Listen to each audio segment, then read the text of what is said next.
And that's when she's the one who gets buyer's remorse because she's the one who realizes that you're not the type of man who's bold enough to go after what he wants when he wants it.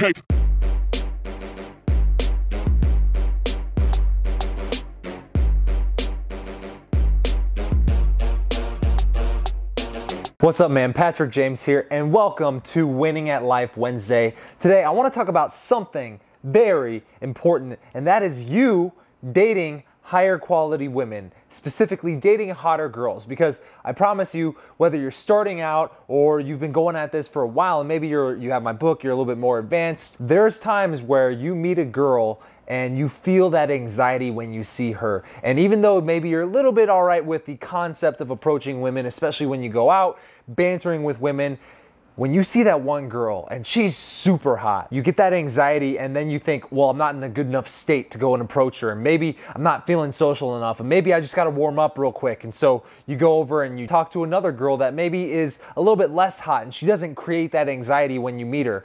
Well, here's the thing, man. If you want to start dating higher quality women, hotter women, and you want to do this with more consistency, and you want to start closing more dates and sleeping with more women, which is only going to happen as a natural byproduct of you leveling up the quality of women that you're dating. If you want that life for you, then you got to train yourself and understand the mentality of why you're not getting those results in your life. Because here's the thing, man.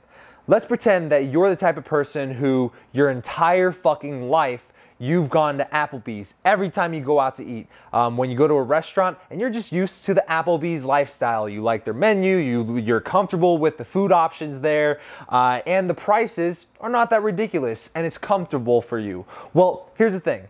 What if you really wanted to impress somebody? It doesn't have to be a girl, but just somebody. And so you take them out to a fancy steak dinner. You go to Mastro Steakhouse and the steaks there are like $100 a steak. And you also get an appetizer and some drinks and you just treat yourself and you pick up the tab. And rather than being the $20 dinner that you're probably used to at Applebee's, well, now you're at a steakhouse where you just dropped $300 or $400 on a dinner for two. And you know, maybe at the time you're like, well, it was worth it. I had a good experience and the food was good and the steak, oh my God, the steak was good. But the next day you wake up and you think to yourself, damn, did I really just drop $400 on a fancy steak dinner? And when you start thinking thoughts like that and your affirmations, the thought loops in your head are starting to go in that negative direction of where you start to question the decisions that you made, that right there is called buyer's remorse. And you are experiencing buyer's remorse because you did something that was outside of your comfort zone. You took 10 steps out of your comfort zone. You went from spending $40 for a dinner for two, now at $400 at that fancy steakhouse. Now, does that mean that you inherently made the wrong decision to step outside of your comfort zone? No. But you got that anxiety, you got that buyer's remorse because you weren't used to it, all right? And so this is the same exact thing as you getting that anxiety of the hotter women. You see that girl, she sparks that anxiety out of you. Let's reframe this thought.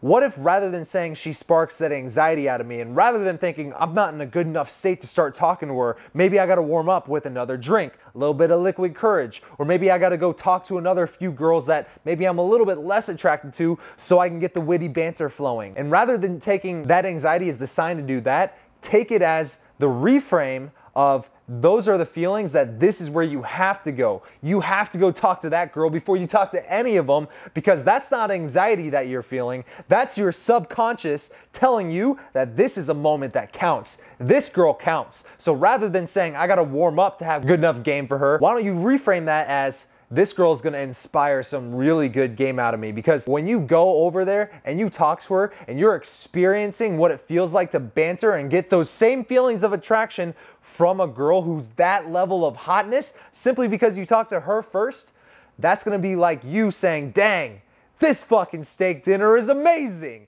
And I love this steak dinner. I'd eat this steak dinner all the time, except for in the real world, in your dating life, when you don't go over and approach her and you hesitate and she can tell that you had to warm up and you had to get a little bit drunk before you went over and talked to her, then that's when she's the one who gets buyer's remorse because she's the one who realizes that you're not the type of man who's bold enough to go after what he wants when he wants it. So let me ask you, are you gonna stay in your comfort zone and eat at Applebee's for the rest of your life? Or are you gonna step outside of your comfort zone? Join us over here at the Raw Dating Advice family. Become one of the Raw Rebels. Get my book and land the hotter women that you know you deserve. The choice on this Winning at Life Wednesday is 100% up to you. Peace out.